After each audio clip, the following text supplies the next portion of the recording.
welcome to our 112th webinar of our TMIT National Research Testbed series, and the title is End of Life Care, Learning from Mortality Reviews. I'm Charles Denham. I'm on slide 2 for those of you that have the slides, and I'll be the MC for the webinar, and I need to cover a few housekeeping details right out of the gate. On slide 3, we just want to remind everyone to turn the volume up on their computers and turn the volume all the way up on the WebEx icon. So the WebEx volume, the computer volume, and your external audio volume. Now, if that doesn't give you adequate volume, please click on Participants, and in the lower right-hand corner, you'll see a telephone icon with a question mark. Click on that, and then we can give you access to a landline. For those of you that don't have the slides yet, go to www.safetyleaders.org, and in the upper right-hand corner of the landing page, under What's New, Upcoming Events, you'll see this webinar. For those that are watching the enduring content, this is how you've had access to the webinar, and in future we'll post additional resources that you might want to view and have access to. And we keep the enduring content on in perpetuity. So on slide 6 is that page, and in future you'll be able to click on that page to get additional resources. For now, that's where you can download the slides and be able to have a PDF version of the slides. On slide 7 are our social media addresses, and on slide 8 we just want to remind you our purpose statement and our mission. We measure our success by how we protect and enrich the lives of families, patients, and caregivers. And this year and this last year, we've really been emphasizing both the patients and the caregivers. And our mission is to accelerate performance solutions that save lives, save money, and create value in the communities we serve. And we focus on things that'll do all of those at the same time.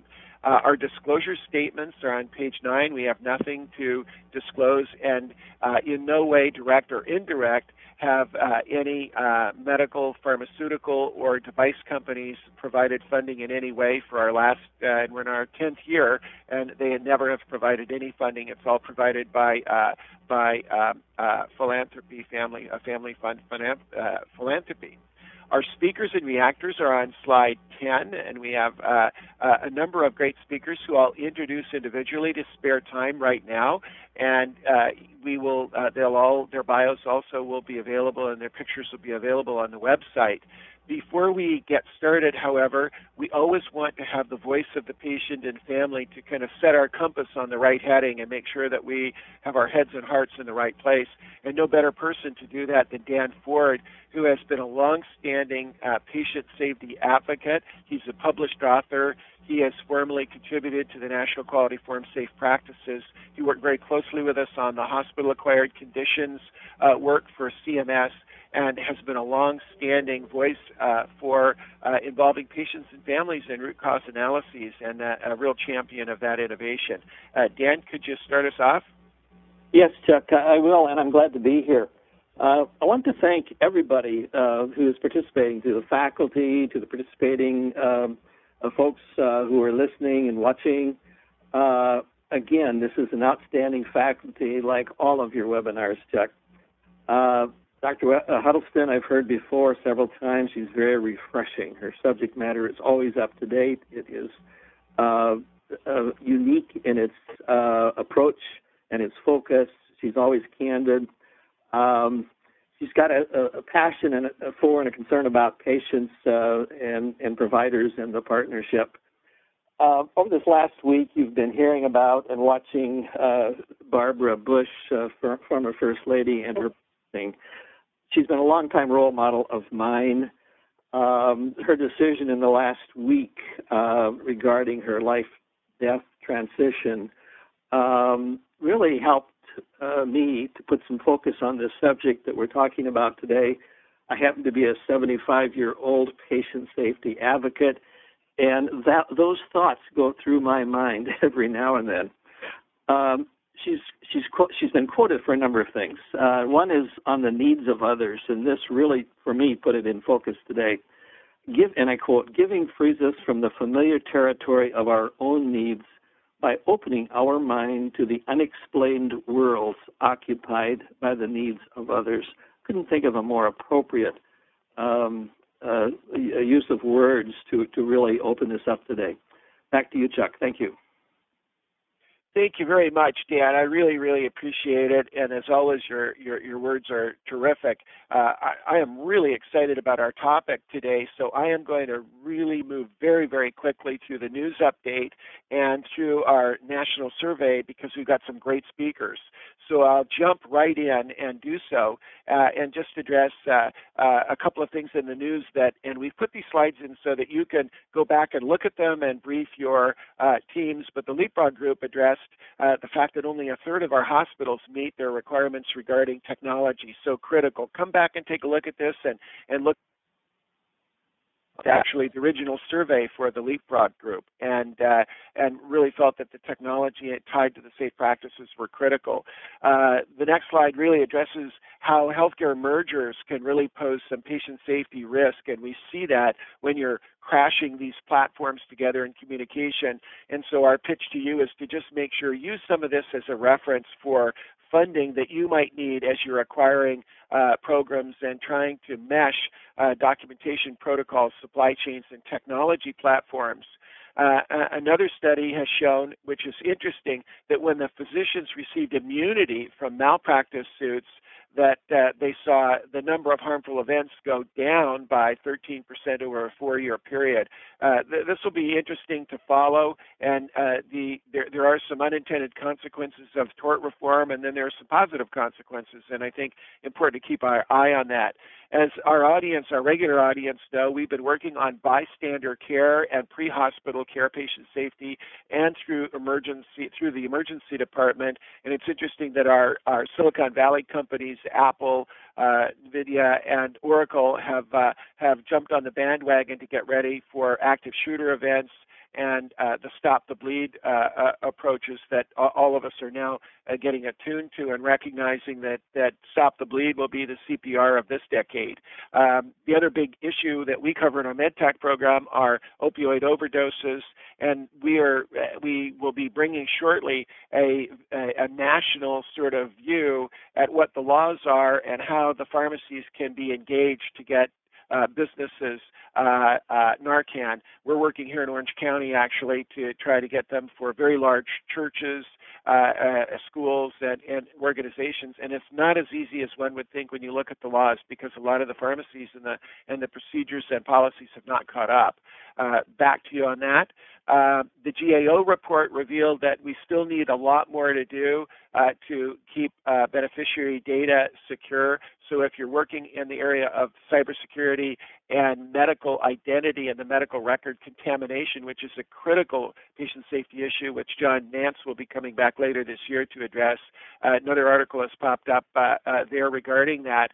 And then finally on slide 19, the EHR cost and the problems that are found in a fairly large study of multiple EHRs with patients and the cost of this. So we are still, I don't believe, at the end of the beginning of this adoption of the EHR safely. Now to move to the review of our polling, we announced a project that is a pilot that we're working on, which is called the Healthcare Innocence Project. It's built on the Innocence Project of using a new technology 25 years ago, DNA, to actually be able to exonerate those that are wrongly convicted. The new DNA we have is the EHR, and the HR records, the human resources records, and EHR records now are a new DNA that actually can vindicate our patients, our caregivers, after a patient safety event, but also the patients, because unfortunately, and probably not any of the organizations I hope on this webinar, many times organizations, the defense attorneys will vilify the patients and families that are involved in patient safety accidents with the goal of discrediting piloting them in a future trial and negotiating with them. And so we're starting a new project to kind of focus on using the digital DNA to help protect them. One of the big areas covered in the last couple of years has been sham peer review, which it is felt to be perhaps 1 in 6 peer review programs or initiatives are not because a caregiver was bad, but because of financial reasons or competitive reasons. And the sham peer review tactics on slide 22. Now, this is a lead-in to our polling data, and we ask how many of our audience were interested in participating or knowing more about the Healthcare Innocence Project. 72% agreed. We had 32% give it a 10. Not everybody agreed, a little bit of a bell curve in the middle, but it was enough evidence to show that we will continue to pursue this. I was on the phone earlier this morning with David Marks, the pioneer of the Just Culture movement, and all of us will be working in the area to help build trust, reduce the looking for blame and shame after a patient safety accident, and really trying to bring the trust through the Just Culture approach and this Innocence Project. Detail regarding that is on slide 24. And again, I'm going to move really quickly through our polling so we can get to our speakers, and I'm on time at 11 minutes right now. The Just Culture High Impact Case Studies webinar we did last month. These are the polling results that you gave us. David Marks, he's Doctor of Jurisprudence, I could call him Doctor, developed the Just Culture algorithm, and we went sequentially through a number of case studies applying the Just Culture algorithm to typical events that occur. We asked our audience, would you like more detail on the Just Culture case studies? We had an enormous response of 60%, giving us a 10. David committed this morning that we'll be doing more case studies on Just Culture after a bad event occurs. What is the best way to focus on doing right by our caregivers as well as our patients and families? So the answer to that is we will. On slide 28, for future reference, I'm not going to go through the detail, the topics that were requested, and our team will go through those when we do another Just Culture case study. And that brings me to setting up today.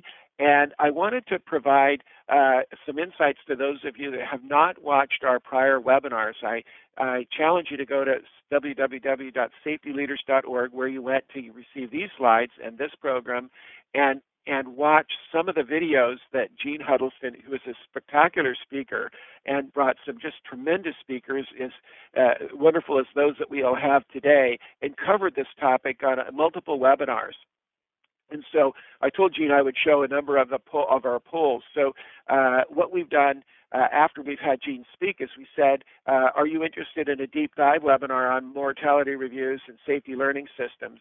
98% agreed. You can see 68% gave it a 10. This is why we have frequently had Jeanne come back. We asked, would your hospital be interested in participating in a 100-case safety learning system collaborative, which we'll reintroduce today? And you can see some have, some haven't, but we got a pretty strong response there. And we're seeing a number of our leading organizations in the U.S. News and World Report, leading hospitals, now embracing this method. You're going to hear from the speakers. We ask, are you interested in a webinar with speakers who have started from scratch? And again, when we had such a strong response, we responded with a webinar where we did have leaders speak with Jeanne. And again, we recommend that you go back to the webinar series and watch them. We asked the question, do you want more information? After they saw the mortality review work that was pioneered at Mayo Clinic and led by Jeanne, would you like more information? And every time we poll our audience after Jeanne brings wonderful speakers on this topic, we get this kind of a response. I just wanted to let you know you're not alone if you believe that the mortality review approach is a strong way and kind of, I think, the way of the future. Rarely have we ever seen 75% give something like that at 10. We ask, would you like more detail and how to introduce them into an organization? And again, we got an enormous response. So Jeanne, I'm just giving some of the snapshots of the surveys we've done after the mortality review work had been presented. So what we did then was we said, would you be interested in end-of-life opportunities for improvement? And we polled an audience that was not invited to that topic, but just our audience last month, and you'll see that we had a strong response with 71% agreeing and wanting to hear the talks that you're going to hear today. So on slide 36, the topics that they'd ask for are on slide 36. And again, I want to move directly to our speakers today, and in so doing, let them really kind of cover the topic far better than I can to summarize what we've talked about. Jeanne Huddleston is the past president of the Society of Hospital Medicine. She's the founder of the Hospital Medicine and past program director of the Hospital Medicine Fellowship at the Mayo Clinic. She's chairperson of the Mayo Clinic's Mortality Review Subcommittee, a multidisciplinary team. She pioneered it. She completed her residency in internal medicine and advanced general medicine fellowship at Mayo. I think what's really exciting about Jeanne is when she initially presented her work to the board at Mayo, and they said, we'd like to see more data, I'd like to see more measurement. Jeanne went back and got an engineering degree. She received master's degrees in both clinical research and industrial engineering. And so, no better person to help us understand the measurement. Far more important to that is I know of no more passionate person to lead us into the next decade of patient safety than Jeanne Huddleston. And with that, Jeanne, can you take it away? Thank you so much. And it is such a privilege and an honor to be back on one of the webinars with you, Dr. Denham, and with your team. We are looking forward, and the most important part to me is sharing the results and the findings from the amazing collaborators that are working with us that have taken the Mayo Clinic methodology forward and done learning within their organization and are making incredibly meaningful change for the providers in their system as well as the patients and their family members. So I'm just going to briefly go through the Safety Learning System Collaborative that each of the other speakers is participating in, just to give you a little bit of an update and some background for those who may not have heard me speak about this previously. I need to actually admit, and you mentioned my passion for this work, I am fundamentally biased by this work because I believe in its incredible potential to actually make a meaningful difference in the lives of everyone we work with every day and for all of our patients and family members. And as a result of that belief and that passion, Mayo Clinic gave us the permission, my dear colleague and friend, Ms. Lacey Hart, gave us permission to actually form a social benefit corporation and nonprofit foundation to take Mayo Clinic's work as far and wide as possible, which is what the Safety Learning System Collaborative is. It is completely funded through family means and members of the collaborative, and I take no remuneration from it whatsoever. As a background piece of information, this is the first publication that came out of Mayo Clinic's work. It represents about 7,500 consecutive death reviews and goes into the details of why we chose 100%, what we initially learned, what were some of the projects that we initially launched. And I just leave this here for your reference, and there are more publications now that will be coming that will represent the first 19 hospitals that participated in the collaborative, and it's fascinating to see how similar some of the findings are. We started in 2004 with our charge being to find a meaningful mechanism to learn or a meaningful mechanism to review deaths because we thought that would be the richest source of learning. And you can see that we defined meaningful as understandable, measurable, and improvable. Well, that's modified through time where we have sort of taken the concept of all deaths out of it and actually understand now that this mechanism of learning that was developed at Mayo Clinic can actually be used to understand the hard problems that we haven't been able to solve, regardless of the ultimate outcome for the patient. So we're moving forward into a next generation of patient safety that it's not just about the mortality reviews, which is often where all of us start, but our goal is to create a meaningful mechanism to learn about opportunities for improvement for our patients, our nurses, our doctors, and everyone else who works and lives within our hospital system. We still define meaningful as understandable, measurable, and improvable, and you'll see that come through in the conversations that come from our collaborative members. This is just a map to show the international journey that's taking place with the Safety Learning System. We have representation now from Canada, Australia, and across the United States. We now have nearly 100 hospitals participating in this work and more joining every week. Each of the membership hospitals is reviewing initially 100 cases if they're a larger hospital, but some of the smaller hospitals are only reviewing about 50. This works in a community hospital. It works in large academic facilities.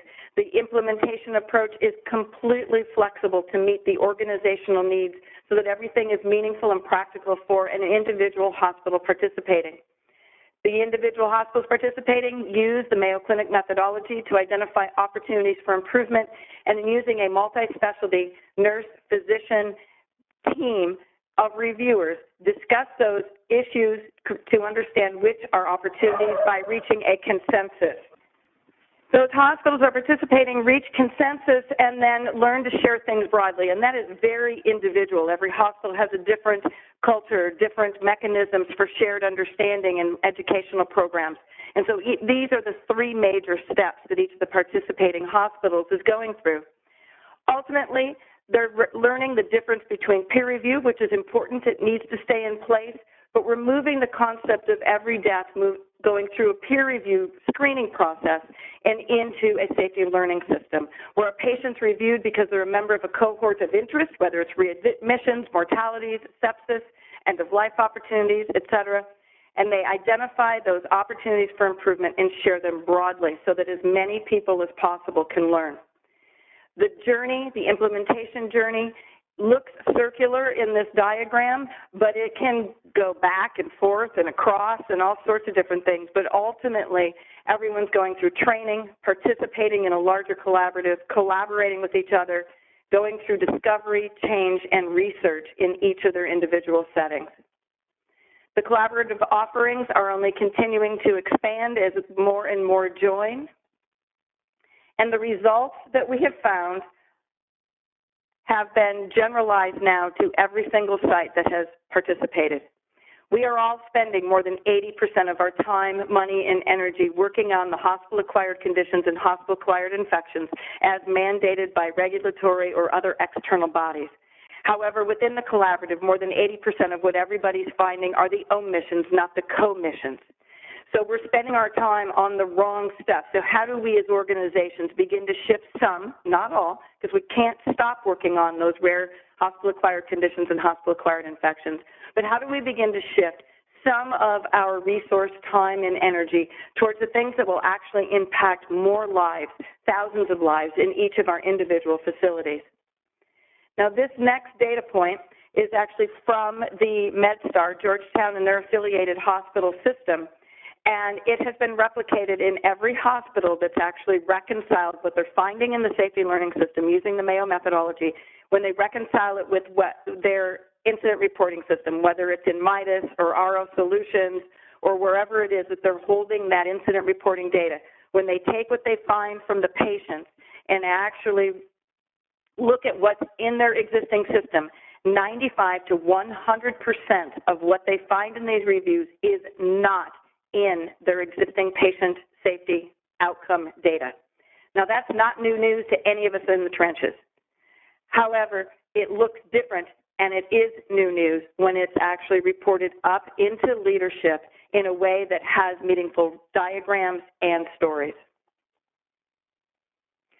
The opportunities for improvement that are being identified, this is the Pareto diagram, so the 80-20 principle, the top 6 things on the left-hand side of this diagram all represent the omissions. And those are the consistent things that we're finding. Now, this diagram represents the preliminary data from 19 hospitals that were the first cohort to participate in the collaborative. Updated data will be in our first publication. But one of the things that I like to point out, and it's very important for this particular webinar, is that end-of-life opportunities is the biggest bucket of what we're all finding. However, imagine a senior leader within your organization approaching you in the hallway of your facility and saying, I need you to go fix end-of-life opportunities. That would feel a tad bit overwhelming because it's absolutely impossible to just go fix end-of-life opportunities. We need to actually be able to define what that is, where it is, and how to actually move forward. So within the system, we have the ability to drill down, and this is because of what the reviewers actually identify. And all the reviewers are using the same nomenclature, the same system, so that our definitions are similar between facilities. So within the end-of-life opportunities, a palliative care team getting there sooner and goals of care not being evident or uncertain are the top 2 things. And that's the amazing work that's taking place at the 3 facilities that you're going to hear from our collaborative partners in the next few minutes, because that's actually the best part. That's what a collaborative is all about. It's actually true learning and sharing. And some of the things that are happening now in some of the groups that you're going to be hearing from momentarily are actually now being spread to other collaborative members because of the shared knowledge and the contact we have between our facilities. So I'm just really, really excited that Patty Atkins and Taya Wallace from Sharp, Dr. Tim Jessic from Aurora, and Dr. Kumar from Eastern Maine Medical Center are here with us today to share their learnings out of the collaborative. Great. Thank you so much, Jeanne. And we just love your passion and the authority with which you speak about these issues. And this is just terrific. As a recovering radiation oncologist who retired a long time ago, half of my practice was in palliative care, and I spent, day after day, week after week with so many of the patients that were dealing with the end-of-life issues. And I'm so grateful to have you all focused on this. I'd like to introduce Patty Atkins and Taya Wallace. Patty is the Vice President of Quality and Patient Safety at Sharp Healthcare. You all may recognize that they won the Baldrige Award. We have a fond place in our heart with them, having worked with their CEO for years and watching their leadership focus again and again and again on doing the right thing for patients. Patty led a team to launch the mortality review process in collaboration with Jeanne, who you just heard spoke. She's certified in patient safety by the NPSF and has been a critical care nurse specialist. She served as a category lead for the Malcolm Baldrige Award application, as well. And she's trained as a Lean Six Sigma black belt and a master change agent and master team trainer. And Patty, we'd like for you to introduce Taya. You're graciously and humbly inviting her to speak, and she's the project manager for the Advanced Illness Management. Can you give us a little bit of a quick bio of Taya to introduce her, and then you all take it away? Absolutely. Thank you so much, Chuck, and also thanks to Jeanne for being the conduit to this opportunity. So I'd like to introduce, I'm going to do a quick overview of Sharp Healthcare and just a little history of Sharp and our involvement with mortality review process. And then I'll turn it over to Taya Wallace, who's really the force behind our success at Sharp Memorial Hospital for the Advanced Illness Management Program. And she is the program manager there. So just a little bit about, I think if you hit that where it says right there. There we go. And just the next slide there. So then I'm just going to give a little bit of an overview of Sharp Healthcare. We are 4 campuses, or 7 hospitals, 4 acute and 3 specialty hospitals, only in San Diego. And we are going to be focusing on the work done at Sharp Memorial Hospital today. And so, and here we are. You can see just a little bit about Sharp. And we've got 18,000 employees, 2,600 physicians, and you can see we've got a health plan and all of the other integrated healthcare system components. So just a little bit about our mortality review process. We started a couple of years ago, and this is the most recent data that we have aggregated from May to October of last year. And I wanted to focus on the top OFIs there. And right now, last year we were focusing on really the care issues from physicians. And a lot of those turned out to be failure to escalate and misdiagnosis or delayed diagnosis. In the first year of our participation in the mortality review program, we had advanced illness management missed opportunities that were just sky high, so much so that I said, okay, reviewers, we know it's a problem and we're putting in some improvements there. Let's not focus our energy there. We need to move on and focus on escalation. So that's why our data doesn't necessarily show that advanced illness management is our top one currently, even though it really is. And I make the point, to some degree, you find what you're looking for. And to Jeanne's point, it's the omissions that are a little bit more difficult to find. But with Dr. Huddleston's systematic review process that she has taught us, they're a lot easier to find. And it's just been a real eye-opener. So some of the things that we've learned that I want to point out in the next slide here is these are some of the, what I call the low-hanging fruit, and that's where advanced illness management comes in, because we have, if we can offer opportunities to patients in the emergency department, we can honor their preferences, give them informed choices, and not put them through a very difficult passing. And so that's what we feel like is really one of the most important things to work on in terms of reducing our inpatient mortality rates. I mean, I say it's kind of the ground fruit, but it's not so easy. It turns out it's been very complicated. To Jeanne's point, when you talk to the executives that we want to put forth a palliative care program, but we have been successful at one of our hospitals, and that's what we want to share today. And I just listed here some of the other things that we are also focusing on through mortality review learnings. And one of the things that's been very helpful is the early data in our program, which was when you looked at specifically, and this is old data, and we're working on kind of overlaying the inpatient mortality data with the number of AIM consults specifically done in the emergency department.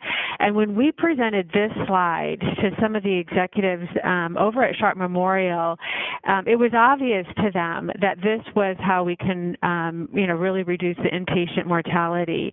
And that's what helped to build momentum. So, when you start from scratch, you start with a few folks who have the talent and the ability and the relationships to focus on patients in the emergency department, and then build success over time, looking at the inpatient mortality, and that was really helpful in getting more FTEs to the program. So I'm going to turn it over now to Taya, and she's going to walk you through the program at Sharp Memorial using some of the the data, and to talk about the structure and some of the barriers to success that she's been able to overcome. So take it away, Tara.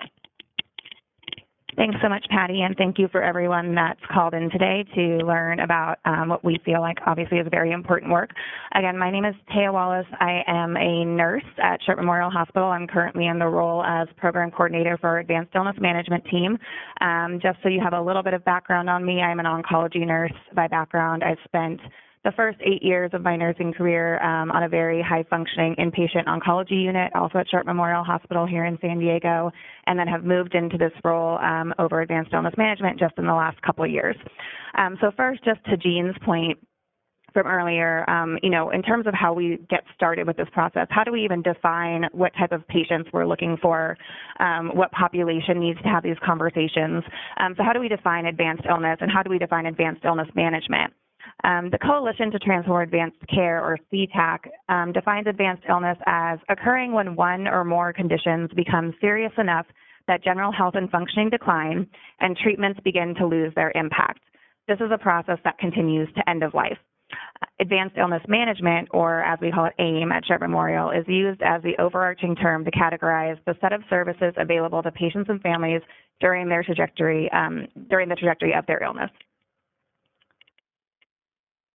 So this is just a little bit of information about the logistics of the program at Sharp Memorial Hospital. Prior to the launch of the program, which was in early 2016, so we're just a little over 2 years old now, we did have a palliative care senior specialist in place, and we had a hospice team in place as well. Both teams really only had one employee, and they were siloed, so they didn't work together as a team. So what we did was we took our current senior specialist in palliative care and our hospice nurse, we de-siloed them and cross-trained them to the other specialty, and then we're able to add an additional 4 nurses, also who are cross-trained in palliative care and hospice, to really go ahead and start managing the care for these patients with chronic or terminal illnesses. I do staff 7 days a week, 365 days a year, and we're in-house from about 8 a.m. to 8 p.m. every day, with coverage till 11:30 p.m. for our emergency department specifically. So I was hired as program coordinator for advanced illness management at the end of 2015, and I spent the first 4 months, give or take, really doing education with staff and physicians about what we were hoping to do with the program and what they could consult us for, what our role would be. So this is the order that took about the first 4 months of my job to kind of get into the system and educate everyone. This is everything that we can be called for regarding any patient or family that needs to speak to us.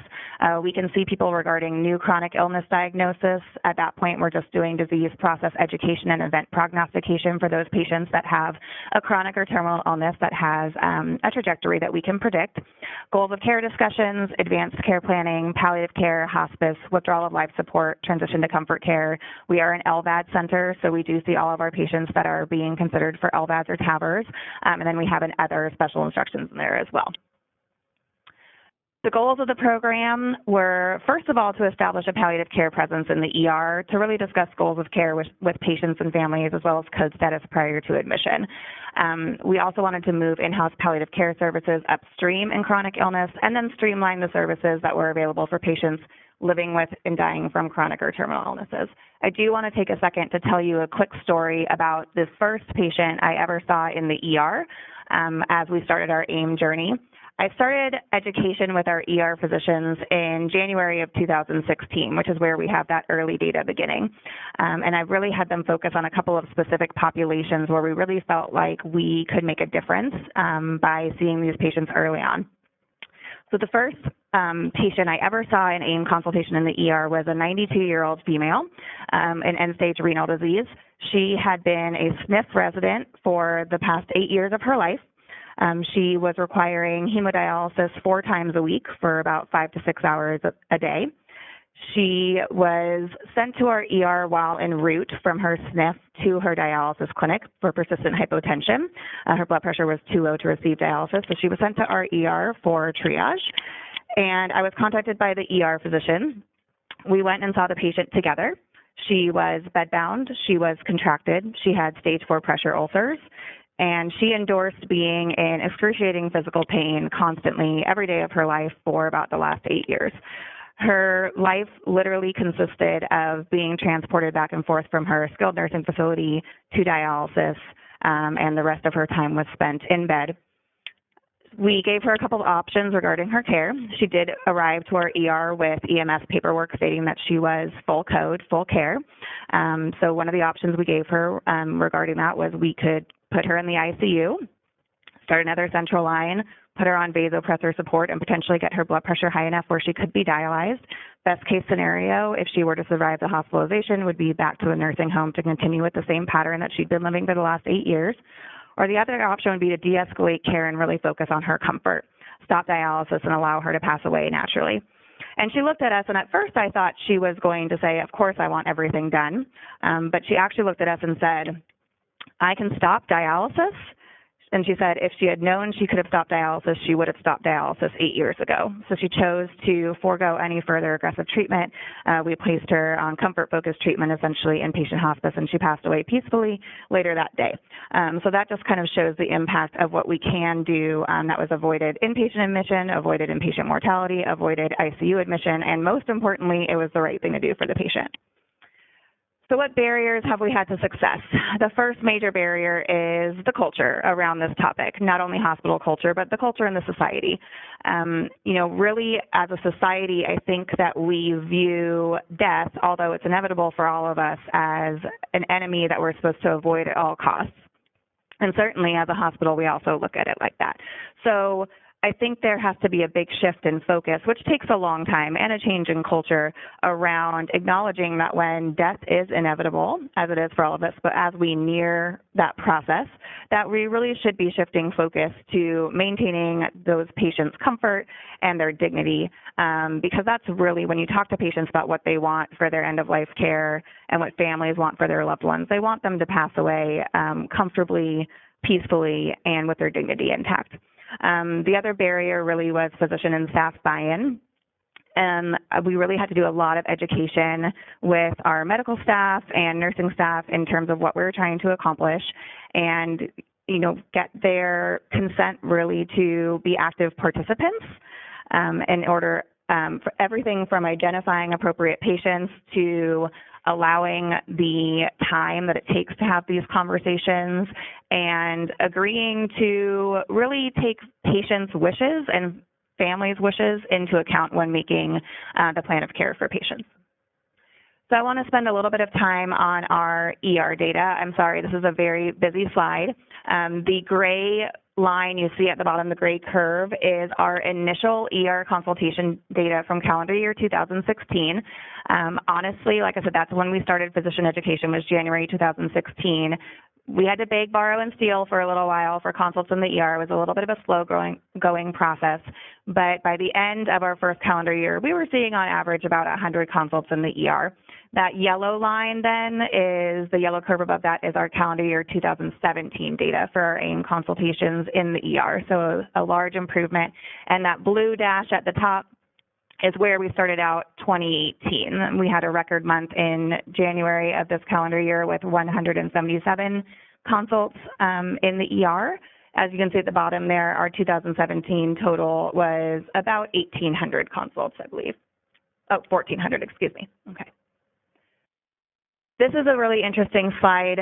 I don't know if any of you work in organizations where your physicians are competitive, but our physicians are competitive. So one of the things that the ER doctors set as a goal for themselves was to get so good at identifying these patients that we actually really had the majority of our AIM consultations initiated from the ER. Because we really learned that to move the needle with these chronically and terminally ill patients, we really need to get our foot in the door with them before we even bring them into the hospital. So what you see here is our consult data, ER-initiated consults versus inpatient-initiated consults for 2016. That gray bar that you see on the left side is going to be the inpatient number of consults initiated versus the gold bar there, which is ER. So this is 2016, and as you see for the entire year, the majority of our AIM consultations were still initiated once the patients had already been admitted to the hospital. Fast forward to the next slide, which shows our 2017 data. And you'll see that the ER doctors met their goal, and for the majority of 2017, they were either initiating the majority of the AIM consultations, or they were kind of meeting in the middle with the inpatient consultations there. So we really increased the percentage of consultations that were being initiated from day one in the ER. Just kind of in review, so in calendar year 2016, our program was able to see a total of 2,696 patients. Of those patients, 901 of those patients were seen in our emergency department. So we had about a 33% rate of getting to people in the ER. And in calendar year 2017, we were able to see 2,788 patients.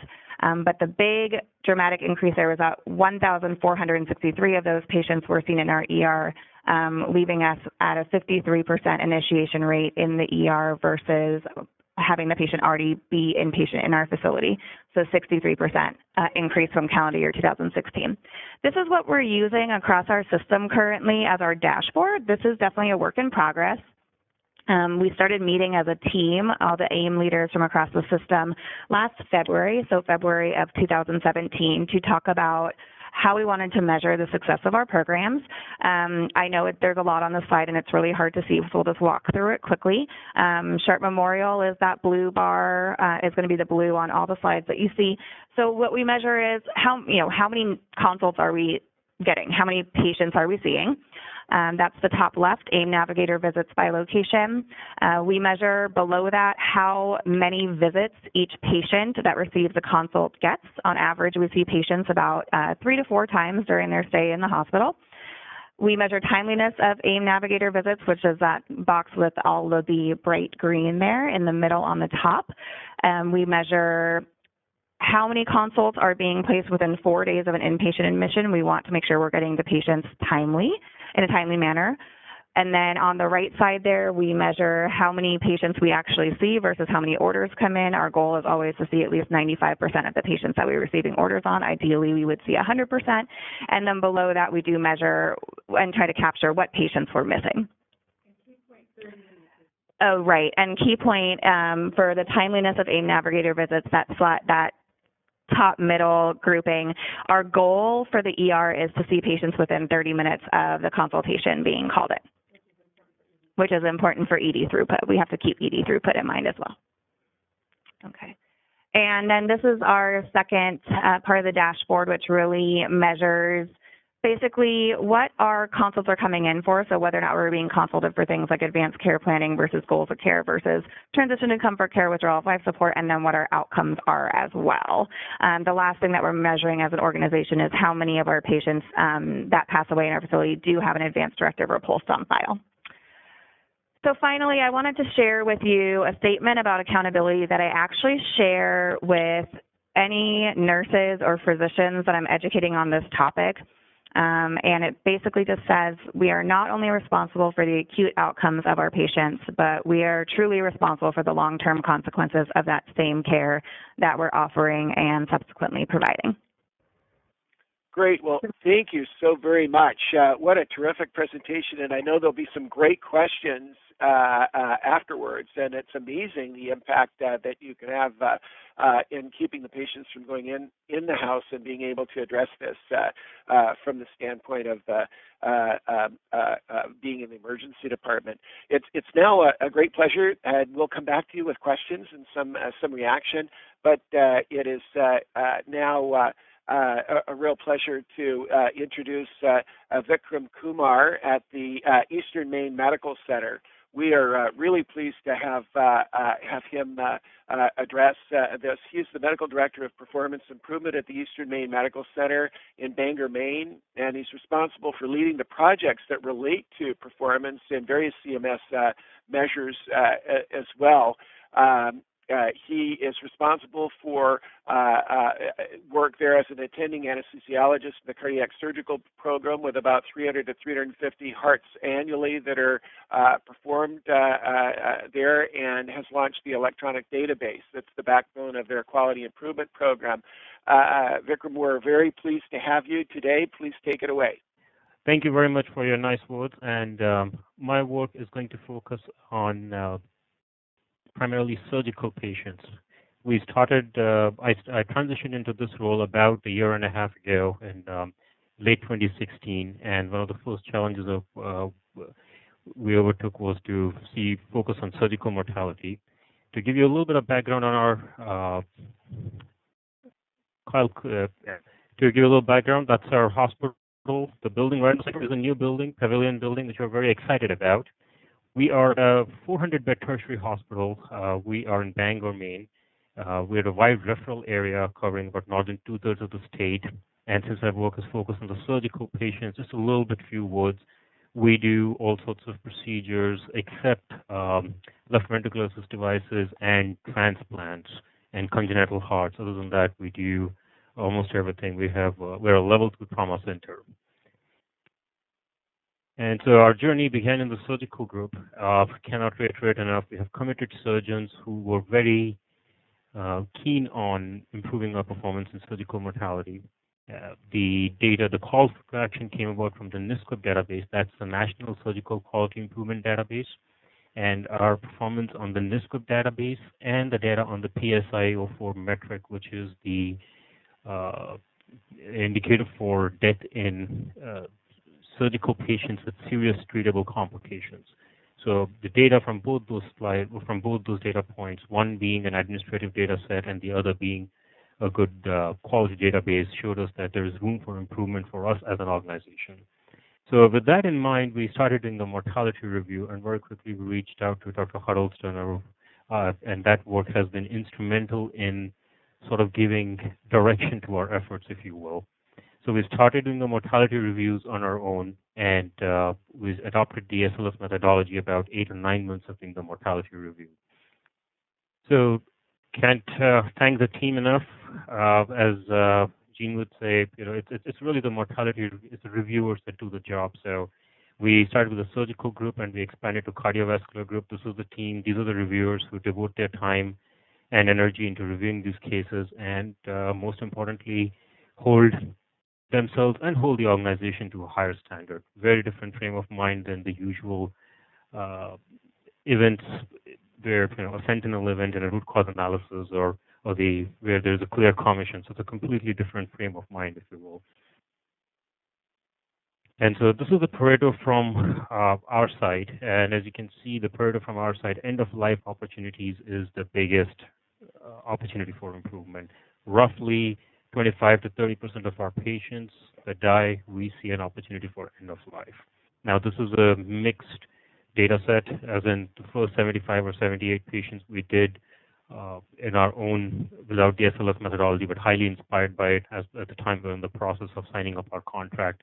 But the rest, 30 to 40, have been with that methodology, and that has brought a lot of concision to our reviews. If you go diving deep further on the end of life care,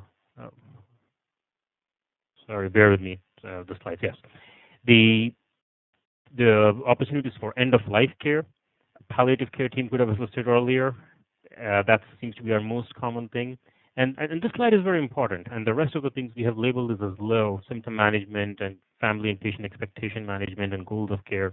And the reason I say that is that it also, if I look at this data set now, I'm pretty sure within the next year we will have goals of care to be a very important issue. And this reflects our shifting mindset. When we started this, we have a very dedicated palliative care team. So the organizational culture is very simple. We do till the very end, and then when we call palliative care. And so the first time we sat there doing the reviews, we were all looking at, we could have called the palliative care team sooner, and that was our default mindset. But slowly we're shifting that frame as organizations all across the country are struggling to recruit palliative care providers, and we are sort of metamorphosing into doing the primary palliative care goal of discussion ourselves as for everyone, and that also automatically changes the culture. So what is the process so far? We did, because of the mortality review, we changed our process of screening in the pre-anesthesia clinic. We now calculate the NSQIP risk scores to bring more objectivity to it. The high-risk patients are screened aside. We also used frailty scores for a little while, but we struggled with the time intensity of it, so we gave up on it. And then we decided to move on to a trigger tool, because the NSQIP score was a good way to do in the pre-anesthesia clinic where there's a clear defined workflow. But as Taya pointed out in the previous presentation, about half of the patients are coming through the ED. So there's a big, and the same thing we struggled with. There's a lot of patients coming for emergency surgery, and so that couldn't really work. So we decided to come up with some trigger tools. So right now the trigger tool is, and I'll elaborate more on the trigger tool in the next few slides, but the trigger tool is right now directed at inpatients for now, but we do expect it to help us in outpatient decision making, as it's an easy thing to grasp, and especially for the scheduling coordinators and the nurses, so that if the providers are missing it, then the other people can bring it up. And so we are expanding our bandwidth, if you will. We have also started referrals we started this process very quickly on after we started doing mortality reviews, but we have streamlined our processes of referring patients from surgical navigation to supportive care. And this is primarily for goals of care, really, as we train our surgeons to do the goals of care conversations better. So these are two articles that I bring up, which were very formative in our trigger tools. Both of them are from Atul Gawande's group, published in Annals of Surgery. One was in late 2014, and the other one was sometime in 2016. And in a stepwise fashion, they talked about the barriers in communication that would lead to emergency surgery in elderly patients with serious illness. And the second one was more so how to surmount those barriers. So those are the two nice articles which I would recommend if anybody is struggling with this topic. We certainly found them very useful, and they set up the stage for our trigger tool. So what exactly is this trigger tool? Is anybody who does this in the trenches will instantly recognize it to be very similar to other things they do. Essentially what Taya said, any advanced illness, any significant organ dysfunction. So we go through all of those. Permanent nursing home residents and the ones at the bottom stay in the ICU for more than a few days, poor family or social support system decision making, and diagnosis with significant mortality. These are some things we added as we were looking at it from our lens, but the rest of it is essentially, as you go through it, cancer that's no longer a candidate for chemotherapy, or worsening symptoms of performance status, class 3 or 4 heart failure despite maximal medical therapy and such.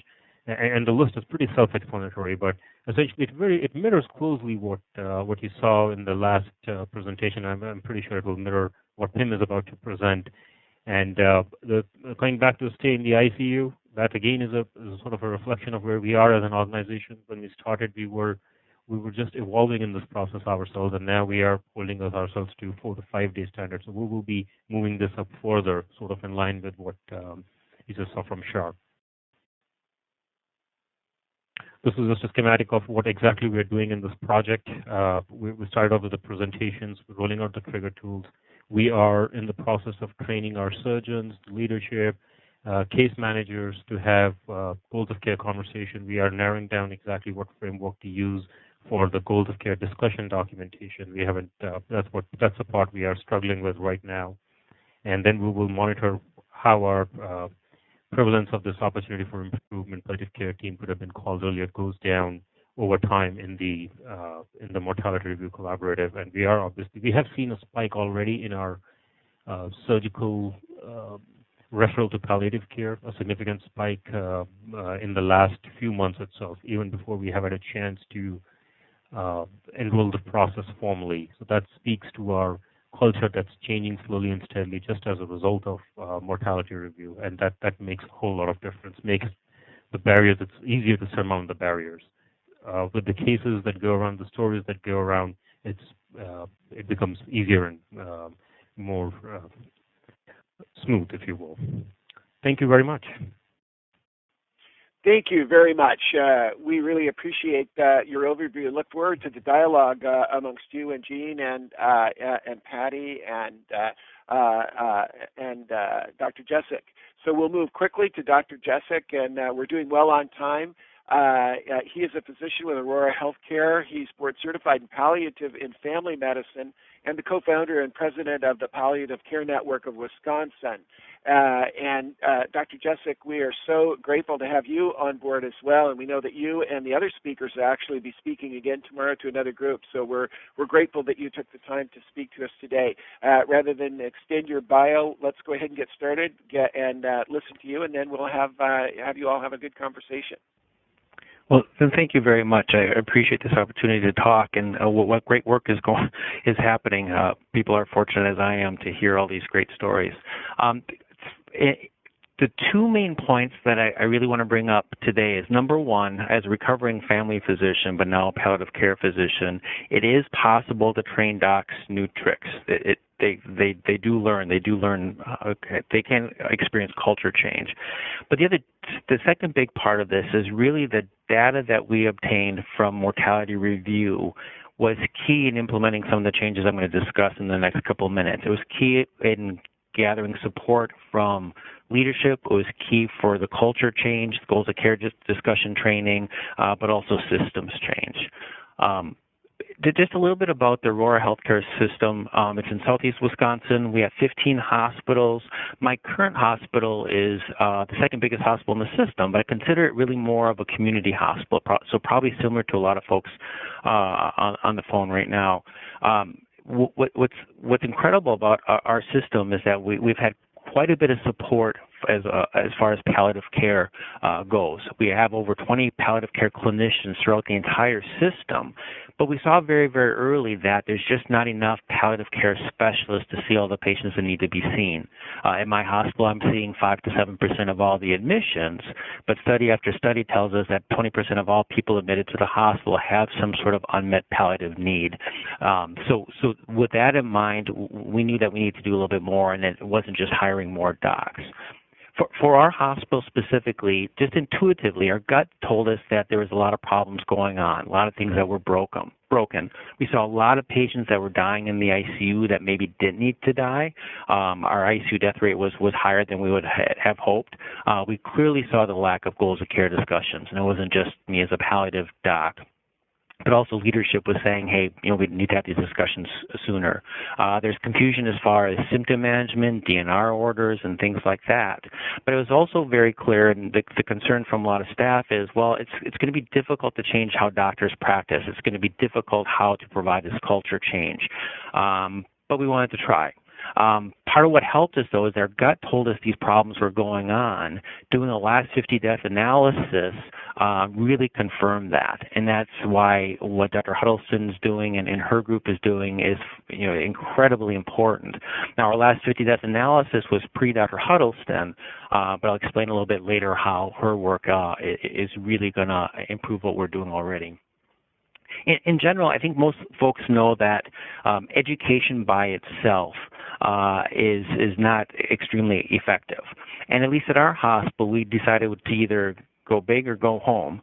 And we decided if we really wanted to improve outcomes, we wanted to provide some education to docs and staff, but really we needed to incorporate systems change as well. We knew that was going to be the difference. And when I talk about systems change, that means mortality review, code status discussions, and so forth. When I think about conversations, when I think about training docs how to have these conversations, it was really important for me to really break down what does this goals of care conversation mean. And in our mind, there's probably three different areas of conversation. Category one is really more upstream. That's your advanced care planning. That's your advanced directive discussions. Respecting choices is probably the gold standard for that. Category two is really for folks that have comorbid conditions or 65 years of age or older. Those discussions are also truly important, but are really a little bit more upstream. What we wanted to focus on at Aurora West Dallas Medical Center was really Category 3 discussions. This is where you throw in the surprise question. Would you be surprised if this patient died in the next 12 months?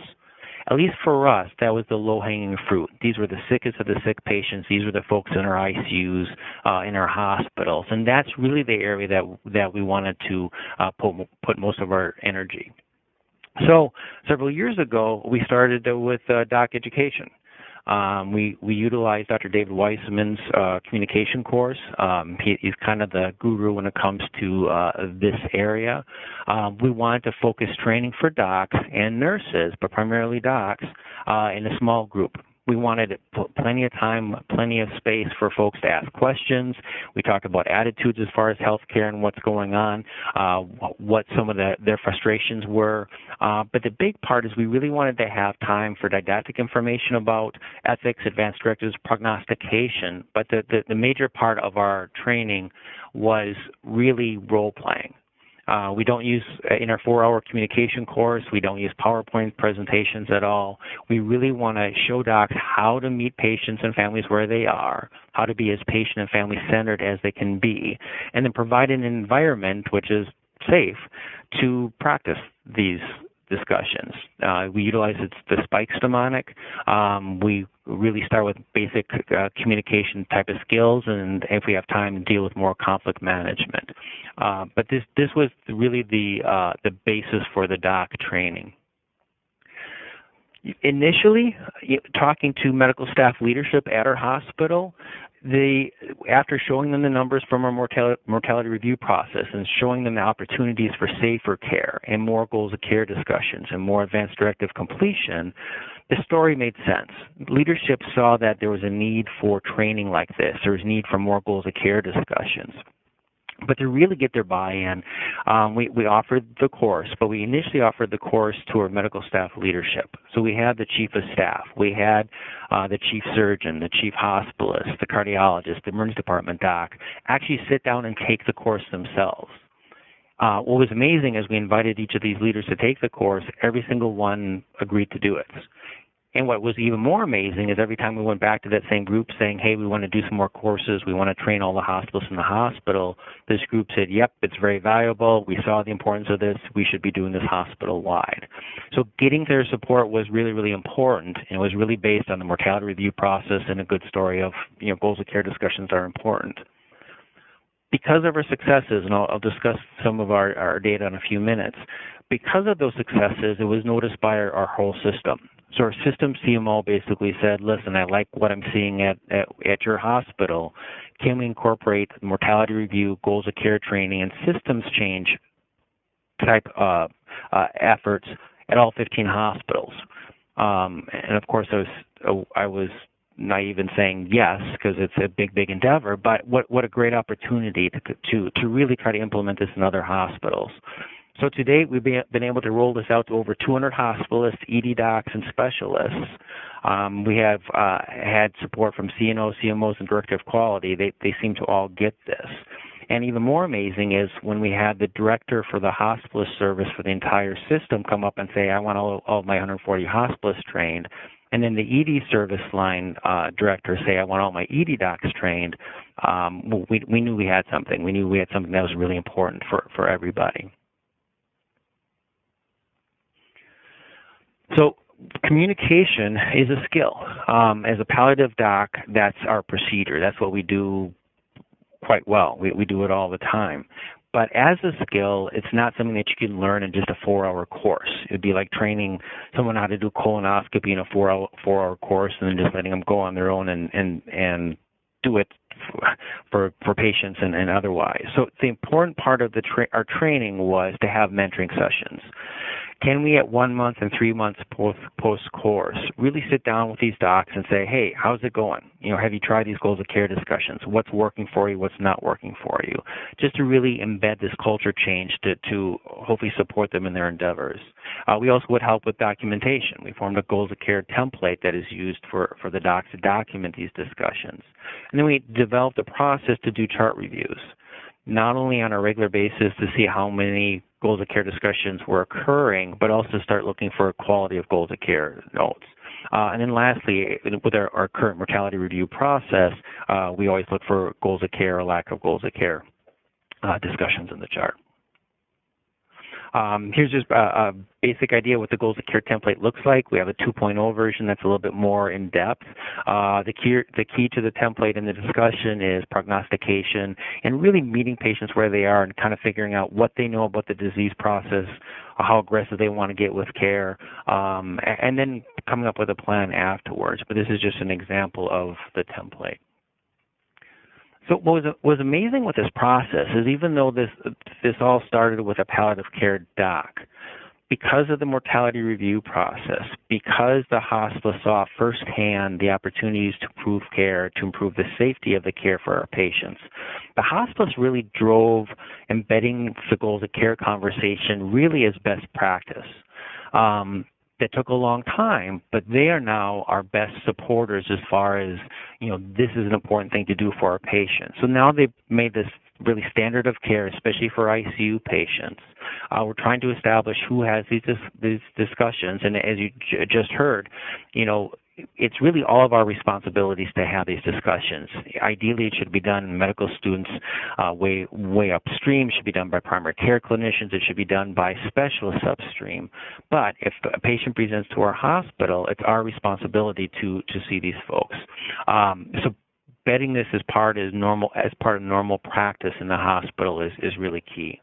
And just in the last couple of slides, I just want to show a couple of our slides of our results. So this started 4 years ago, and because of the mortality review process and because of the improvements, it became very, very clear to us that really the early effective goals of care discussions really does improve patient-centered care and actually improves in-hospital mortality. What we found is by, again, incorporating a mortality review process, by educating docs, training docs how to have goals of care discussions, and then implementing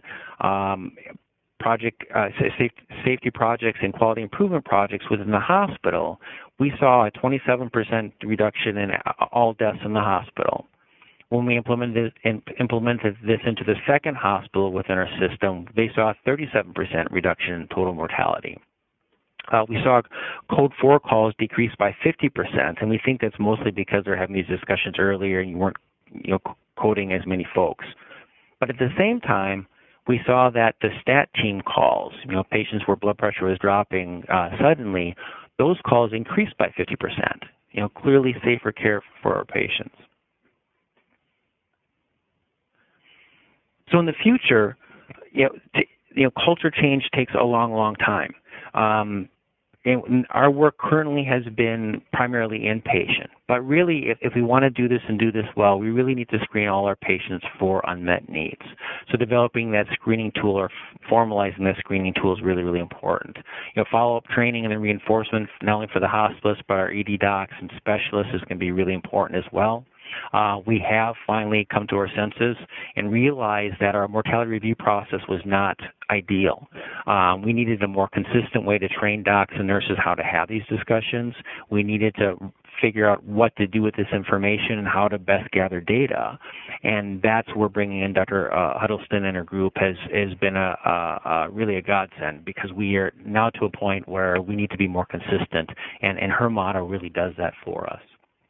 So system-wide, we're going to be doing mortality review based on Dr. Huddleston's model. We're going to be training folks throughout the entire system. We've had help from the Palliative Care Network of Wisconsin as far as information for the docs. Applying the systems change to all settings is imperative. Our initial focus was the inpatient setting, but in order to do this really, really well, we need to do this in the community setting. We need to do this well in the outpatient setting, the emergency department, hospital, nursing facilities, and hospice. So if we can implement this change in all settings and then help with continuity of care, that's when the best care is going to be provided. And we're also looking from a system leadership perspective of using goals of care conversations as really a quality metric. That'll be part of that reinforcement that's needed for our clinicians to do this on a regular basis and to measure those differences.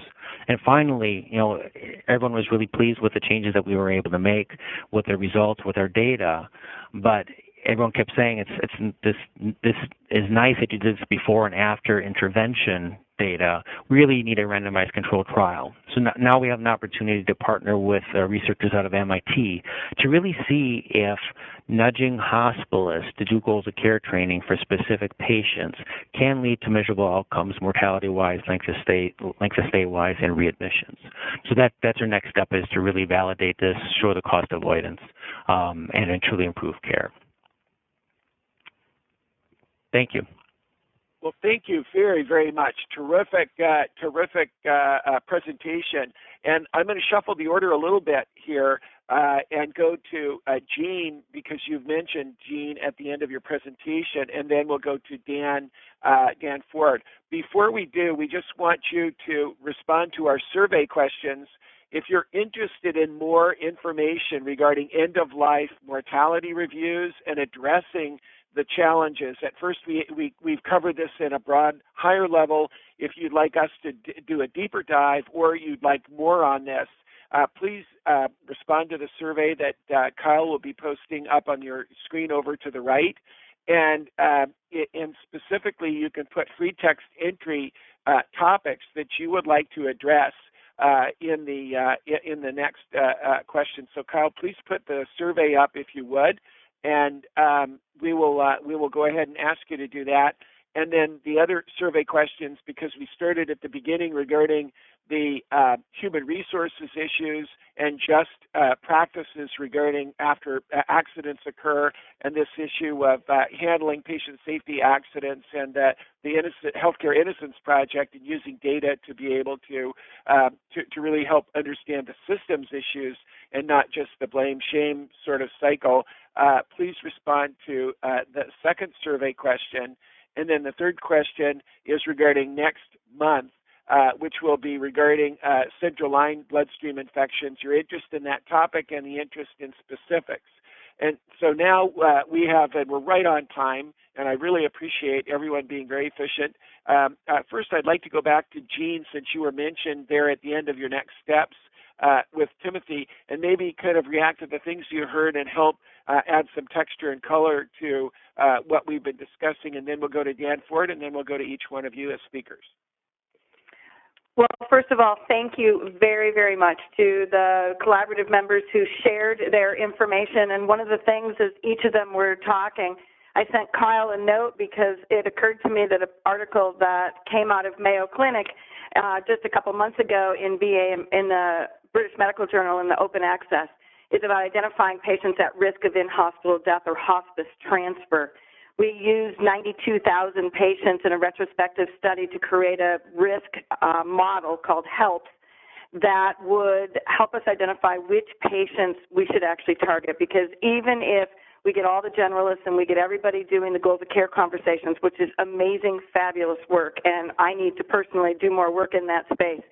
I know as a practicing hospitalist and family medicine and pediatricians and everybody else in the trenches, we don't think we have time to do that with every patient.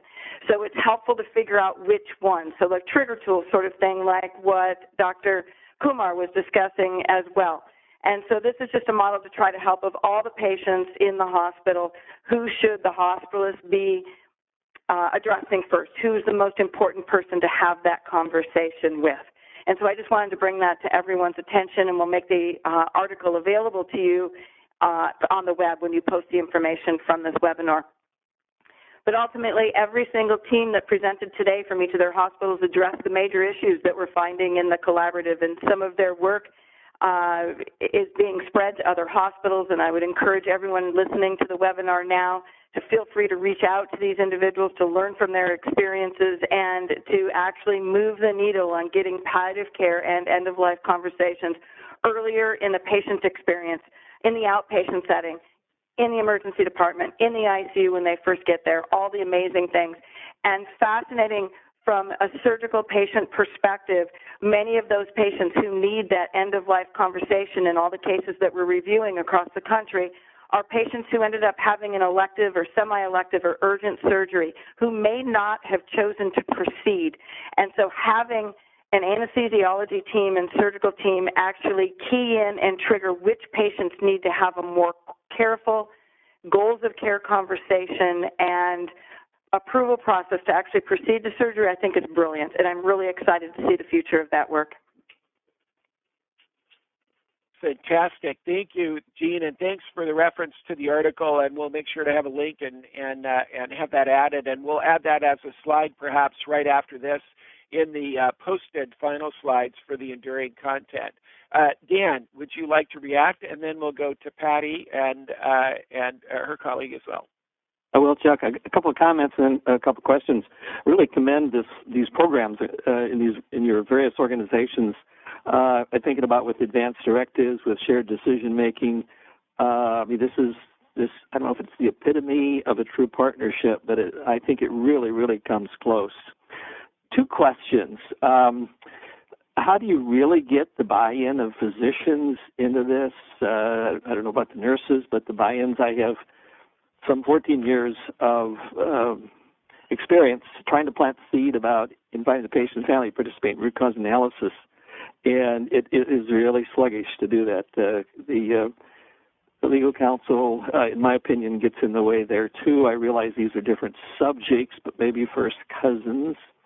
Second question is, at Spectrum Health, where I'm on the volunteer program of the PFAC program, we have 18 PFACs, Patient Family Advisory Councils. I'm on what's called Executive PFAC. It strikes me, and I don't know whether you all have PFACs, versions of the PFACs, or involving the voice of the patient in other ways, but it strikes me that this is a real natural for inviting the voice of the patient along the way, not as the recipient of the advice and counsel, but to help you develop the program. I'd just be curious as if you're doing that, whomever would choose to respond. Thank you. Hi, this is Patty, and we have not involved our PFAC members, but I'm making a note that it should go on our agenda, and we'll certainly look at that. I'd like to invite Taya to address how she has been successful at getting physicians to buy in, and then I want to just conclude with some general comments about the program regarding mortality review. So regarding physician buy-in, to be completely honest, it's a process and it takes a while, especially in the ER. You know, when I was first tasked with this ER pilot and, initiating goals of care conversations in the emergency department to make sure that we're providing care that's aligned with patients' goals and wishes every time they're in our facility, this is just not something that's generally done in the emergency department. The emergency department is about triaging and getting them upstairs or getting them home, et cetera, and doing it as fast and efficiently as possible. And routinely, the perception is that this is a conversation and not just perception, it's reality. This is a conversation that takes a lot of time. So when I first started meeting with our ER physicians, we kind of came up with a contract of sorts that, again, if they identified a patient, we would be there within 30 minutes to see the patient in consultation, and that if there was already a bed assigned for the patient to go upstairs, that we would not interfere with their throughput. So at that point, we would wait until the patient had already been moved to initiate the conversation. However, ER physicians have been really good about consulting us very early in the patient's length of stay, within 15 or 20 minutes potentially of the patient arriving in the ER, so that we can have the conversation as results come in and potentially avoid the admission altogether. Really, with physician buy-in, what I learned is you just have to show them that it works, that it has value, and that it's not going to interfere necessarily with their other competing processes that they have to, and tasks that they're worried about during their shift. Really, we did the pilot for 11 months, which was essentially me working with the ER physicians one-on-one to see these patients in the ER and have these conversations. The first few months, if you go back to our initial slides, the consult numbers were really low. All of January 2016, I only saw 22 patients in the ER. Granted, of those 22 patients, we were able to keep 80% of them out of the ICU. We were able to send 30% of them home on hospice from the ER, and those are low numbers, but those are percentages we've been able to maintain as our consult numbers have gotten higher.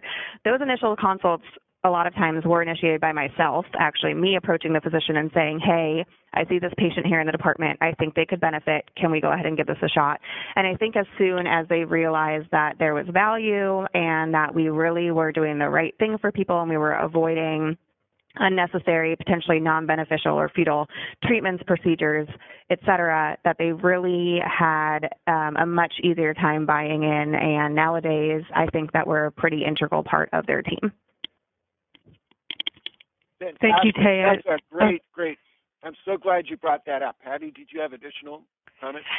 Yeah, just to address the buy-in from physicians, because sometimes we have different opinions about whether or not we need to have a physician-led palliative care team versus a nurse-led, and my opinion is that what really makes a difference is it's the right person who has the talent and the skills to do that, who has the relationships built and the trust of the physicians that you're trying to get the support from. So it really comes down, because we've had some success at our other hospitals, but it really comes down to having the right person and the right team and that trust.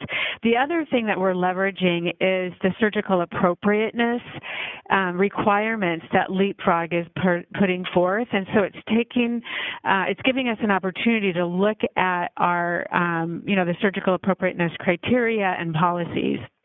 And that helps to create some conversations around whether or not patients really should have procedures done. And then the last comment I wanted to make is that these are difficult circumstances, not just for the folks that are involved in having the conversations, but also for the caregivers involved, the physicians and the nurses, when it comes to end of life and mortality. And sometimes it's because of things that we have done, inadvertent errors and that sort of thing, or just errors of omission that we discover along the way, and it takes a toll. It takes a toll on the clinicians and also on the mortality reviewers. And so one of the things that we're offering at SHARP is a program called Care for You, and it's using Dr. Susan Scott's program, and she calls it Caring for You, and it's kind of a second victim focus, but we're offering this program on May 2nd or 3rd. It's all day in San Diego, and I asked Kyle to post that flyer in case anybody's interested, but it's just, looking at the impact of, from a larger perspective of end of life and mortality review. So I'll turn it back to you, Chuck. Thanks again. Thank you. Thanks so much, and terrific. And I think having the honor of writing the draft and the final draft of the NQF Safe Practice for Organ Donorship, I think having the right person is so critical. Communication is so critical. It is such an intense time when there's when these serious issues regarding death are going on. I love the fact that it's got to be somebody that really wants to be able to to carry the ball here and be part of the team to be able to communicate. Fantastic. Vikram, would you like to make some comments regarding what you've been hearing in the other presentations, and maybe add in the physician buy-in issue as a physician? Yes. So, I think, I have seen the journey over the last 15 to 16 months with my surgical colleagues. When I started this process, there was almost coming from the trenches that some of my partners and myself felt, and you can imagine there's a little bit of difference in opinions amongst different specialties of what is the right amount of care. The short answer in my mind for physician buy-in is data and stories. So that's where the mortality review really kicks in. You go sit there, in a monthly or bi-weekly fashion, however frequent you have the mortality review meetings. The story keeps playing again and again. And coming back to Dan's point, that one RCA, I completely agree. Running some of the RCAs, there's a lot of, in spite of trying to keep it as blame-free, there is some degree of regulatory burden in the RCA, if you will. It just wears that hat. It's difficult for people to shake it off, no matter how much safe space you try to create, if you will. But I think this mortality review is far easier, far less loaded. We talk about it. It's free. People just by default consider a safe space, and the culture changes. And so I have seen physicians change over the last 15 months. And the only thing is the data and the story. Fantastic. Boy, that is so important. Thank you so much. I'm going to go to Tim real quick, because I'm going to come back to Jeanne regarding the collaborative and then finish with Dan. But thank you. Your last statement is so powerful to see the physicians change in that period of time. Timothy. Just really brief. It's just amazing to see this work in the emergency department and with surgery. That's not where you normally think to go. But as we found out with the doc training, the ED docs and the surgeons really want help with this. They have these discussions all the time. They just want a little help from us. So I think it's a perfect place to go. But I'll back up what we've heard already and what Vikram just said. The mortality review process is really where we get doc buy-in and nurse buy-in to go over chart after chart after chart and see similar trends where, boy, if we would just had a good discussion earlier, it might have changed the outcome. That's when you get buy-in from clinicians. That's when you get buy-in from other staff, is to see these trends again and again. And then all of a sudden, instead of us being the change management folks, it's the clinicians that are seeing these patients day in and day out. Fantastic. It's kind of like the early days of IHI, working with IHI, and I come back to Jeanne. I always think of Jeanne as this decade's Don Berwick. Jeanne, would you just encapsulate quickly for those that are watching how to get involved in the collaborative? I put up slide 47 and 48 because I can't think of a better program to be able to pitch to your leadership teams. Can you just give a quick snapshot? We've got 2 minutes. Absolutely. Anybody that's interested in participating, Chuck will go ahead, or Kyle will put it on the website in terms of my email contact information and a 2-page sort of description of the entire process. But regardless of the problem you're trying to solve, how to get palliative care teams to your patients sooner, readmissions, mortality rates, standardizing and organizational learning process, the groups of hospitals that are participating are working together and using the methodology developed at Mayo for organizational learning to pinpoint a targeted area where you can focus your limited quality improvement resources and make the biggest change possible for the most patients. And as all 3 of the other presenters have mentioned, it's through the mortality review process where you begin to get those common clusters. Patty puts together a cluster report. Those are the clusters of similar things that you see occurring in patients, and it's story after story, month after month, and it weaves together the change management plan that you need to carry forward to your leadership. Ultimately, this work is about making things better for our providers and to end suffering that's caused by healthcare delivery. We can only get there if we can have a meaningful impact on our leadership. So with the stories and the data that come out of this review process, the goal is to inspire and influence our leaders to make the changes and to put the teams in place so that we can actually help thousands of patients to come. Thank you, Chuck, again so much for the opportunity, and to the collaborative members, I can't thank you enough. Well, thank you, Jeanne, and we'll put up other resources on the web page where they got their slides so that they can join. And my pitch on that is that it takes a few conversations to get leaders to do it. I know, Jeanne, you and I, we won't use names, but one of our greatest organizations on the planet finally has decided to do it. And but it takes conversation, and it takes hearing about it 2 or 3 times and hearing these stories. And we're so grateful for you as speakers to share these with us. Dan, as always, and we're right on time. I'm so grateful the speakers were so tight and concise and powerful in their message. And God bless all of you. Thank you so much. Dan, we'll give you the last word. And if the speakers could stay on just for a quick process improvement loop. Dan, would you close us? Yes, I will. Thank you to the speakers and to all the participants. For me personally, this has been enlightening. It's been inspiring. It's been encouraging, and it's raised my own level of mindfulness as to what we can do in this particular space. And I would encourage involving the voice of the patient as you continue to develop these programs.